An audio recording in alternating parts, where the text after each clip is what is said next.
बड़ी खबर के साथ दिल्ली में नेशनल हेराल्ड दफ्तर पर छापा, ऑफिस समेत 10 ठिकानों पर छापेमारी। सोनिया राहुल से पूछताछ के बाद ये छापा मारा गया है। मनी लॉन्ड्रिंग केस में ईडी ने ये छापा मारा है। आपको बता दें, मनी लॉन्ड्रिंग मामले में ईडी राहुल और सोनिया से पूछताछ कर चुकी है। पहली बार सोनिया 21 जुलाई को ईडी दफ्तर पहुंची थी और यहां उनसे 3 घंटे पूछताछ हुई। इसके बाद 5 दिन का ब्रेक मिला। इसके बाद ईडी ने उन्हें 26 जुलाई को बुलाया और 6 घंटे तक सवाल किए गए। फिर बीते हफ्ते बुधवार को ईडी ने सोनिया को पूछताछ के लिए बुलाया था। यहां एजेंसी ने उनसे 3 घंटे पूछताछ की। कुल 12 घंटे हुई पूछताछ के दौरान उनसे 100 से ज्यादा सवाल किए गए। आपको बता दें, ऑफिस समेत 12 ठिकाने जहां पर छापेमारी की गई है, ये अपडेट आपको बता रहे हैं। दिल्ली में नेशनल हेराल्ड दफ्तर पर छापा, ऑफिस समेत 12 ऐसे ठिकाने जहां पर छापेमारी की गई है।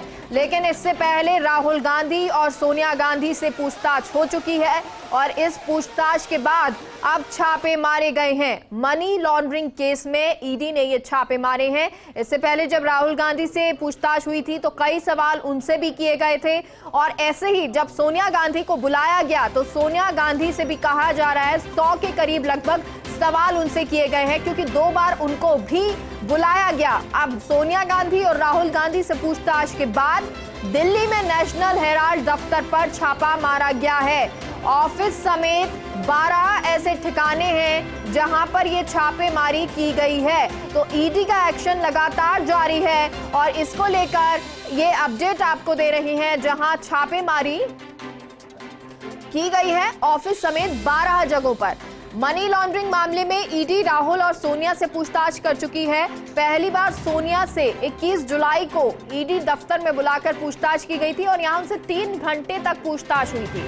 उसके बाद 5 दिन का उनको ब्रेक दिया गया, क्योंकि ये कहा जा रहा था कि उनकी तबीयत ठीक नहीं है और इसलिए प्रियंका गांधी भी उनके साथ मौजूद थी। और जब ईडी दफ्तर सोनिया गांधी पहुंची थी तो राहुल गांधी और प्रियंका गांधी उनके साथ मौजूद रहे थे। तो ये 3 घंटे की पूछताछ पहले दिन हुई, फिर 5 दिन का उनको ब्रेक मिला और इसके बाद ईडी ने उन्हें 26 जुलाई को बुलाया, 6 घंटे तक सवाल किए और फिर बीते हफ्ते बुधवार को ईडी ने सोनिया गांधी को पूछताछ के लिए बुलाया था। यहाँ एजेंसी ने उनसे 3 घंटे पूछताछ की। कुल 12 घंटे पूछताछ हुई है और उस दौरान 100 से ज्यादा सवाल सोनिया गांधी से किए गए हैं। तो ईडी की छापेमारी के बीच राहुल गांधी की फेसबुक पोस्ट और पोस्ट पर ये कि सरकार चाहती है बिना सवाल किए हर बात माने।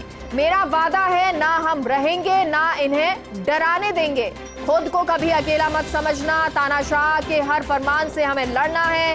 कांग्रेस आपकी आवाज, आप कांग्रेस की ताकत हैं। तो ये राहुल गांधी का कहना फेसबुक पोस्ट उन्होंने किया है ईडी की छापेमारी के बाद, क्योंकि ऑफिस सहित 12 ऐसे ठिकाने हैं जहां पर छापेमारी की गई है। और इसके बाद अब राहुल गांधी ने फेसबुक पोस्ट लिखा और उस पोस्ट में क्या है एक बार फिर से आपको बता दें, सरकार चाहती है बिना सवाल किए हर बात माने। मेरा वादा है ना हम रहेंगे ना इन्हें डराने देंगे। खुद को कभी अकेला मत समझना। और अपडेट आपको छापेमारी से जुड़ा हुआ दे दे कि अब 12 से बढ़कर ये 16 हो चुका है, यानी कि ऑफिस समेत 16 ऐसे ठिकाने जहां पर छापेमारी की गई है। लगातार ये आंकड़ा बढ़ता हुआ, पहले 10 ठिकाने थे, फिर 12 हुए और अब 16 ठिकाने बताए जा रहे हैं जहां पर छापेमारी हुई है ऑफिस समेत। तो आपको ये भी बता दें कि राहुल गांधी जिन्होंने पोस्ट में लिखा है कि खुद को कभी अकेला मत समझना, तानाशाह के हर फरमान से हमें लड़ना है, कांग्रेस आपकी आवाज है, आप कांग्रेस की ताकत हैं। क्योंकि इससे पहले राहुल गांधी से भी पूछताछ हुई थी और राहुल गांधी से काफी दिन पूछताछ हुई थी, 5 दिन तक लगभग ये पूछताछ चली थी और कई घंटे सवाल उनसे किए जाते थे। उसके बाद सोनिया गांधी से पूछताछ हुई, हालांकि जून में ही उनको बुला लिया गया था, लेकिन उस वक्त उनको कोरोना हो गया और उसकी वजह से वो हॉस्पिटलाइज्ड थी और तबीयत खराब थी। तो ये जो एक्सटेंशन में टाइम का वो बढ़ गया और जुलाई में फिर उनको बुलाया गया। जुलाई में 3 घंटे पूछताछ हुई, फिर 6 घंटे पूछताछ हुई, 3 घंटे, ऐसे करके लगभग 12 घंटे बताए जा रहे हैं जब सोनिया गांधी से पूछताछ हुई है और 100 के लगभग सवाल पूछे गए हैं।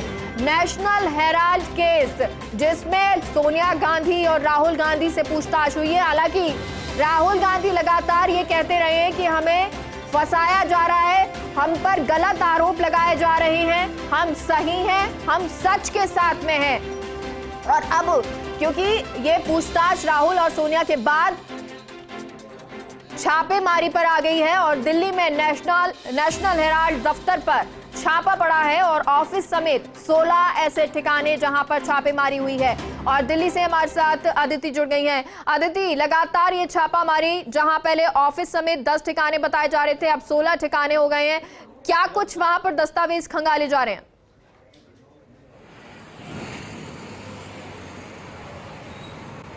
देखिए, आपको बता दें कि ये मनी लॉन्ड्रिंग मामला बताया जा रहा था और लगातार पूछताछ भी हुई और ऐसे में नेशनल हेराल्ड मामले में ना सिर्फ नेशनल हेराल्ड के दफ्तर में लेकिन 14 और अलग ठिकाने, अब जिनकी संख्या बढ़ के 16 और अब बढ़ती जा रही है।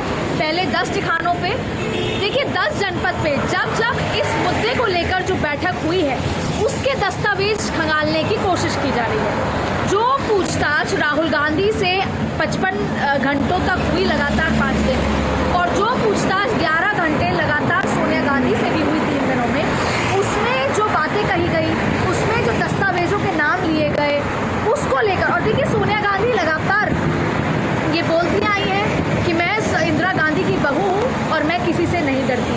दरअसल ये नेहरू ने ये जो शुरू किया था अखबार, और ये अखबार 1938 में हुआ था। उसके बाद 70 साल बाद घाटा हुआ और 70 साल बाद घाटे के बाद ये माना जा रहा है कि सोनिया गांधी ने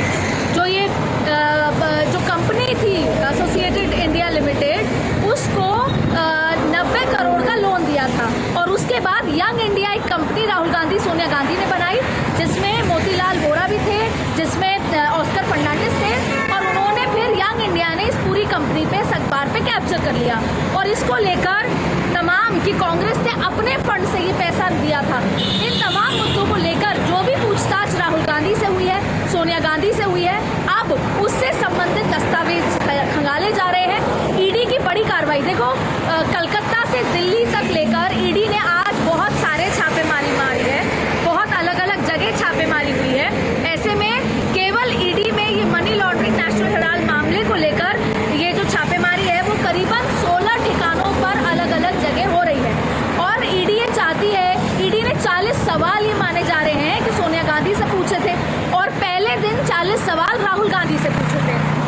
ऐसे में उन सवालों के जवाब, और जो ये पूछा गया था कि कितनी बैठकें 10 जनपद पर हुई हैं नेशनल हेराल्ड मामले में, वो 90 करोड़ के लोन को लेकर, वो जो ट्रांसफर ऑफ पावर्स को लेकर, इन तमाम मुद्दों पर क्या सच्चाई है उसके दस्तावेज खंगालने के लिए आज ईडी पहुंची है।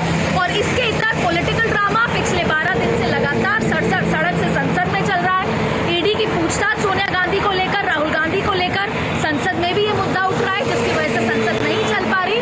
और अब जो लगातार कांग्रेसी विरोध कर रहे थे सोनिया गांधी जो ईडी के मामले में पूछताछ को लेकर, वहीं उसके इतर ईडी ने 16 ठिकानों पर छापेमारी की है। और छापेमारी के बाद क्या गिरफ्तारी होती है, क्या कुछ होता है, पूरा मसला अब इस पे आके टक गया है, क्योंकि ये माना जा रहा था कि राहुल गांधी से पूछताछ हुई, सोनिया गांधी से पूछताछ हुई, और अब कुछ दिन तक, अगले 3 महीने तक शायद ये मामला होल्ड पे चला जाएगा। लेकिन ईडी की इस छापेमारी के बाद अब पूरी राजनीतिक गलियारों में यही सवाल है कि अब आगे होगा तो होगा क्या, क्योंकि संजय राउत की 2 दिन पहले की जो 2 दिन पहले जो उनकी गिरफ्तारी हुई 9 घंटे की पूछताछ के बाद, तो ऐसे में सोनिया गांधी, राहुल गांधी, गांधी परिवार के लिए आगे क्या कुछ होता है, कांग्रेस की क्या रणनीति होती है। और वहीं कांग्रेस लगातार जो सड़क पर आंदोलन, और 5 अगस्त को भी इस मसले को लेकर वो राष्ट्रपति भवन, प्रधानमंत्री के घर का आवाज, जिसमें महंगाई और तमाम मुद्दे हैं। लेकिन जब कांग्रेस शुरू कर रही है अपने यात्राएं, राहुल गांधी जहाँ पर उनके संगठन का चुनाव पेंडिंग है, जहाँ पे तमाम चीजें हैं, लीडरशिप का अता पता नहीं है, और ऐसे में नेशनल हेराल्ड मामले में एक बड़ा अपडेट यही है कि 16 ठिकानों पर छापेमारी, दस्तावेज खंगाले जा रहे हैं। छापेमारी तो हुई है, लेकिन क्या अब इस छापेमारी के बाद एक बार फिर से पूछताछ के लिए बुलाया जा सकता है सोनिया गांधी या राहुल गांधी को? या जिस तरह से संजय राउत के साथ तस्वीरें दिखाई दी जब उन्हें संतोषजनक ईडी के ऑफिसर्स को सवाल का जवाब नहीं मिला तो उनको हिरासत में लिया गया, तो क्या इस तरह की कुछ तस्वीरें भी सामने आ पाएंगी या दिखाई दे सकती हैं? बिल्कुल देखिए, यही माना जा रहा है कि हो सकता है पहले दोनों की क्वेश्चनिंग हो चुकी है। अब उन्हीं सवालों के बेसिस पे जो सवाल लिख के दिए, बोल के बताए गए, रिकॉर्ड किए गए, उन्हीं सवालों के बेसिस पे अब जो दस्तावेज मिलेंगे, अगर दस्तावेज में कोई ऐसी चीज़, हालांकि देखिए ये लंबा पुराना पेंडिंग केस है और 1938 के बाद 70 साल बाद ये मसला हुआ। उसके बाद 2012 में सुब्रमण्यम स्वामी ने इस पर याचिका दायर की। उसके बाद 2014 में इन पर समन जारी हुआ। 2015 में पटियाला कोर्ट से इनको जो है बरी कह सकते हैं कर दिया गया। फिर 2016 में हाई कोर्ट में फिर ये मसला फिर सुप्रीम कोर्ट में गया। तो ऐसे में अब ये समझ आता है कि अगर दस्तावेज में कोई भी ऊपर नीचे हुआ तो ऐसे में गिरफ्तारी भी हो सकती है, कोई बड़ी बात नहीं है, या दोबारा पूछताछ के लिए बुलाया जा सकता है। यानी कि ये क्योंकि ऐसे मामले में ईडी का जो ये तमाम पूछताछ है वो हर बार पॉलिटिकल ड्रामा में कन्वर्ट होता है। तो आगे आने वाले दिनों में बहुत कुछ देखने को मिल सकता है, चाहे फिर वो 5 अगस्त को झारखंड में सरकार को लेकर जो लगातार चीजें चल रही हैं, चाहे ईडी का जो ये सोनिया गांधी का जो मसला है उसको देकर ये तमाम जो चीजें और लगातार संसद में रकस चल रहा है।